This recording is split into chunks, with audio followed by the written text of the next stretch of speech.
All right, Jaydin Eierman, what's up, man? Just out here helping share some my knowledge with the kids and help them grow for the love of the sport.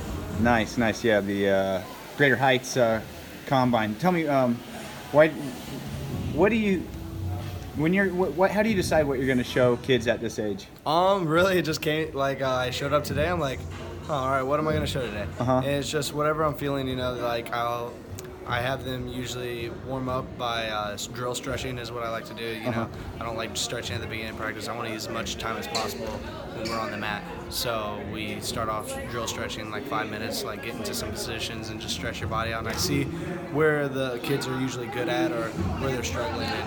And then that's where I go off of, all right, this is where like the stuff that I feel like you guys will be really good at, and I share my knowledge with it. Nice. And so I don't even know how to ask this question, but obviously you train with Mike Eierman a lot. He has a unique teaching strategy. Oh, yeah. How do you break down how you're going to show a wrestling technique to somebody? Just listening to him for 17 years we've been together now, it's like really helped my coaching ability with kids, and for me to go out there and give back to what he showed me, and then I'm giving back to these kids is really awesome.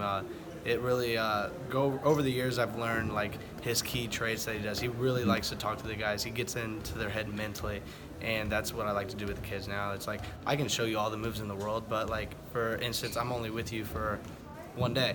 I can show you all the moves that you want, but at the end of the day, if you don't go back and keep working on it, then it was a waste of time. Yeah. So I like to talk to the kids about mental aspects of the sport, try to help them overcome those nerves that they have or what mental blocks they have during a match, because I've been there. I'm still in the game, I'm still in the fight, so I live this every single day, so I try to share my knowledge of that with the mental aspect, with everything. You enjoy teaching? I love teaching it because it helps me as a wrestler to keep evolving.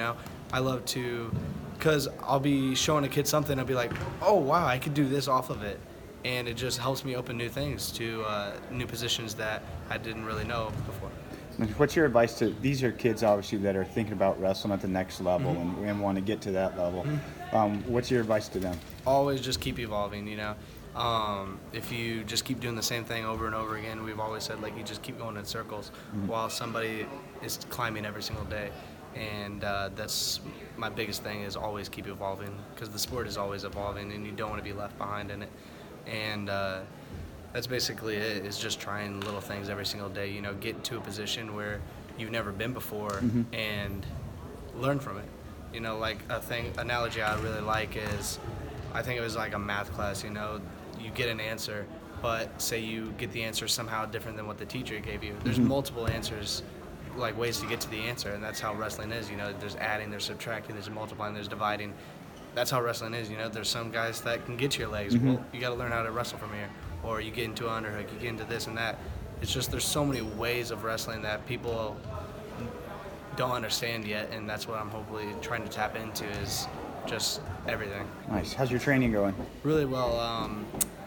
I think we've stepped it up a whole nother level after the Pan Am Games. It was really eye-opener.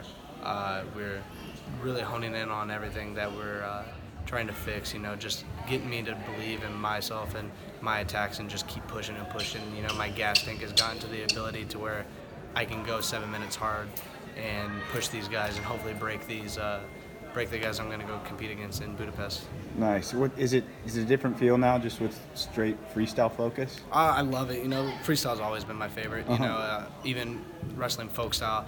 My dad, Mike, has always given me the ability to transition really easily to freestyle, because that was our ultimate goal was winning the Olympic gold medal, and it was never winning nationals. Every time like somebody's like, man, Jaydin, why don't you pull your Olympic red shirt and go compete this year and you could easily win it. I'm like, that's not what I want. That's not like my dream or my goals. My goals are something bigger than college wrestling. Like, yeah, I can come back and win it, I think, but what's the point of it when I can train a whole year to get ready for the Olympic gold medal in Tokyo, and that's what my main purpose is. Yeah. Any part of you that's like missing your team? I miss my team. It's gonna feel weird not going out there to compete with them this year, but I'll be back there in 2021 to compete for a national title in St. Louis. My senior year, going out with a hometown bang, and that's gonna be awesome. I can't wait for that. But I'm here in the moment. I'm getting ready to go for gold at Budapest, hopefully, and then come back and get ready for the Olympic trials and hopefully push for the Olympic team. Nice. What are your takeaways from the World Championships? Watching that, it's really awesome. I got to see the guy that won it at 61 kilos. That guy that won there, I pinned at Poland last year in a cradle, and it's like I'm right there with these guys. It's just I have to start believing in myself, and to see that, it's like really like boosting my self-confidence every single day.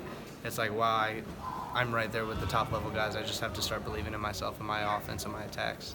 Nice. So that's just clearly that's an important piece of it. But how do you get yourself to have that belief? Is it seeing guys have success that you beat, or is it training? It's everything. It's living your life right. I've always preached you have to live a good life to achieve greatness. I don't drink, I don't party, like I don't go out, do anything bad. It's always just this is my life, this is my lifestyle, and this is how I want to win it. I'm giving it 110% every day, and people don't realize that. It's like you can't do the wrong things and expect to win. So that's how I approach my life, is I'm doing everything for the sport that has given my whole life to. You're the man, Jaydin. I appreciate it. Anything else that you want to share? Nothing, just go out there, keep having fun every day, and keep evolving.